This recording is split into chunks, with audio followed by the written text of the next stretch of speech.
प्रिय श्रोता बंधु प्रभु श्रीकृष्ण सर्वोन्नत नाम आपको शुभेच्छा। पवित्र बाइबल जौन लिखित सुसमाचार 19 अध्याय 10 पदरे आम यहपरी पाठ करूँ। से पिलातो ताहांकु कहिले, आंभ को कथा कहूना, तुम्भ को मुक्त करने को आंभर अधिकार अच्छी और तुम्भ को क्रूसरे चढ़ाइबा आंभर अधिकार अच्छी, यह कि तुम्हें जाणुना। जेतेबेले जिहुदी माने यीशु को धरी पिलातों निकट को नहीं गले, से ताहांको परीक्षा करी ताहांको ठारे कौनसी दोष पाइले नाही। तेणु जेतेबेले से ताहांको मुक्त करदेवाकू इच्छा कले, सेतेबेले जिहुदी माने आहुरी अन्यान्य दोषारोप तांको निकट को आनिले। तथापि प्रभु यीशु पिलातों को कौनसी उत्तर देले नाही।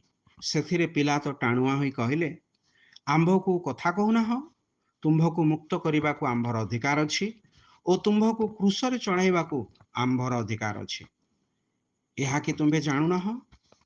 पिलातो निज ठारे एते गर्व करुछंती जे से प्रभावशाली व्यक्ति और अधिकारी अटंती, कारण से प्रभु को क्रूसरे रक्षा करि पारंती किंबा क्रूसरे चढ़ाई पारंती। सुतरां पाप हेतु तांको चक्षु एपरि बंद थिला जे से ईश्वरंको पुत्रंको चिन्हि पारिले नाही एवं ईश्वरंकर महा सामर्थ्य को बा शक्ति को से बुझी पारिले नाही।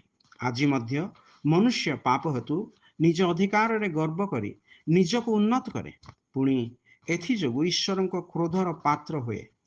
ईश्वरंकर क्रोध और दंडरू मनुष्य को रक्षा करने निमंते ही प्रभु यीशु ख्रीष्ट पिलातों सम्मुख में मौन हो रहिले एवं क्रूसीय मृत्यु भोग कले और मृत मान मध्य तृतीय दिवस जीवित हेले, जेपरी जे कहीं तांकठारे विश्वास करे से पाप क्षमा और परित्राण प्राप्त हुए। आपण मध्य जेपरी तांकठारे विश्वास करी पाप क्षमा और परित्राण प्राप्त हेबे, ईश्वर निकटरे एई आमर प्रार्थना।